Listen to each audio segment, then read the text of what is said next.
নমস্কার বন্ধুরা, আশা করছি সবাই ভালো আছেন।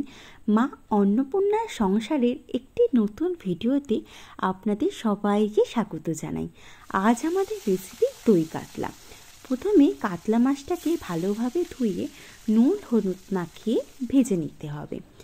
মাছ ভাজার পর ওই একই তেলে দারচিনি, এলাচ ও একটি তেজপাতা ফোড়ন দিয়ে আগে থেকে গ্রাইন্ড করে রাখা পেঁয়াজ, আদা, রসুনের পেস্টটা দিয়ে দিতে হবে, দিয়ে একটু কষিয়ে নিতে হবে। আজকে এই রান্নাটা করছে আমার মা, মানে আমার শাশুড়ি মা। মায়ের মুখে যখনই শুনলাম আজকে দই কাতলা হবে, আমি তখনই মায়ের কাছে আবদার করে বসলাম, মা তুমি রান্না করবে, আমি সেই রান্নার ভিডিও করব। পেঁয়াজ রসুনের কাঁচা গন্ধ যাওয়ার পর তার মধ্যে একে একে নুন, হলুদ, লঙ্কা গুঁড়ো, ধনে গুঁড়ো আর জিরে গুঁড়ো, সাথে কাশ্মীরি লঙ্কা গুঁড়ো দিয়ে ভালো করে কষিয়ে নেওয়া হচ্ছে। আর টক দইটা আমি আগে থেকেই ফেটিয়ে রেখেছি। এইদিকে মশলা কষানো হচ্ছে, ওদিকে মা আর আমি প্রচুর গল্প করছি।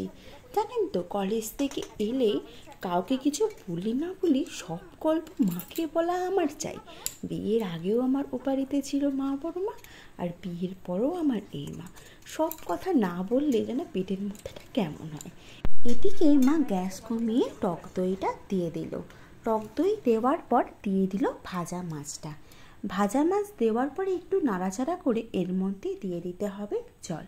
জল দিয়ে চাপা দিয়ে রাখতে হবে।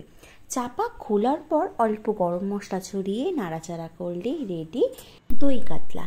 আজকে আমাদের দুপুরের মেনু ভাত, উচ্ছে আলু ভাতে, মাছ ভাজা আর দই কাতলা।